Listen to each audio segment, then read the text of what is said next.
Ma-advise ko lang no sa tulad ng sabi ng natin dati, sabi ng iba na ni-interview na huwag gawin sugal ang sabong. Gawing negosyo lang. Halimbawa, binta mo, gagamitin manok mo, papinance mo manok mo. Huwag kang pumusta ng malaki dahil hindi naman yun negosyo na, sugal na yun. Pag pumupusta ka ng malaki, gawin mong business.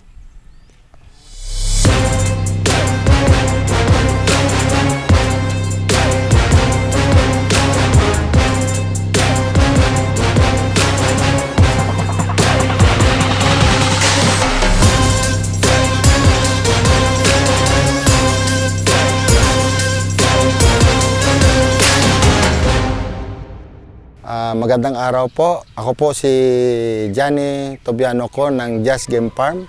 Welcome po kayo dito sa farm ko sa Coronadal City.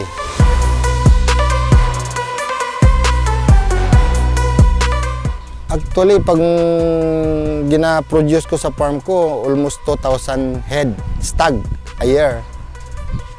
Nasa kulang-kulang 6 hectare to nakabakod lahat. Sa farm ko talagang until now, 14 years na ako nagmamanok. Sweater, kelso pa rin.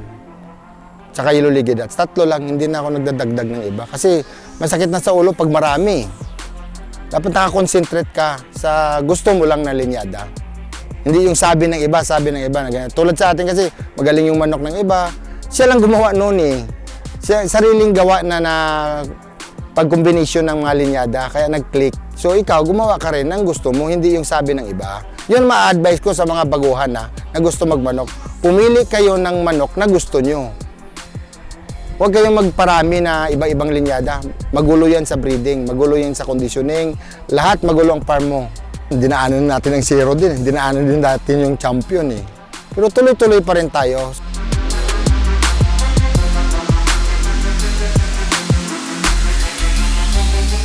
Actually, katulad din ng iba yan eh. Papili ka ng maganda, broodcock, linyada na gusto mo. After that, mag-priming ka na. Ang una kong ginagamit talaga, pagtapos ko ng pili ng mga linyada na gusto ko, na imimit ko, pupurga ko ng Forge Pro.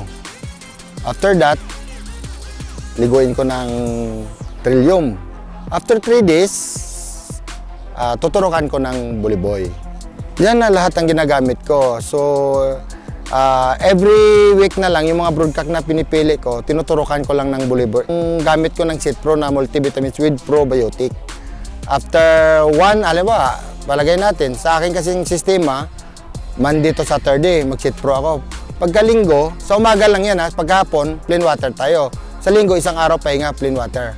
Pagka next day naman Monday, yun pa rin, tuloy-tuloy yun. Tapos every week, tuloy pa rin yung tulok ng Buliboy. Ang ginagamit ko ngayon, lately na talaga, produkto ng mga mad science. Alam ba, ako nagpupuinting ng manok eh. Tao ko lang nagpapagalaw. Ako nagtuturok. Purga pa rin ako ng Forge Pro. After that, every week, Buliboy. So, sa printing day naman, 1 day before ng derby, tinuturokan ko ng 0.3 na gold medallion.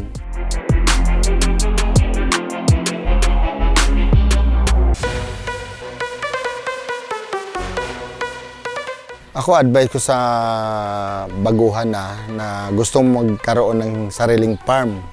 Alam ba, tulad nito sa farm ko, huwag yung biglain, dahan-dahan lang. Kasi pag binigla mo, ang hirap maghanap ng financing dito. So, dahan-dahan lang, baka mapabayaan ang pamilya. So, pag gusto nyo na magsariling manok, mag-umpisa kayo sa maliit muna, try nyo. Tapos, lalapit kayo sa Madsayan, magtanong kayo anong magandang produkto na para sa breeding nyo. May mga seminar man ang Madsayan, mas madali ka matuto doon. Andyan naman ang mga Madsayan na tumutulong sa produkto na mag-assist sa farm mo kung anong kailangan ng mga manok mo. Pwede ka lumapit sa Madsayan. Tulad sa akin, mostly lahat, dinaanan ko ng lahat ng produkto eh. Pero ang Madsayan, nandun pa rin nag-support sa akin until now.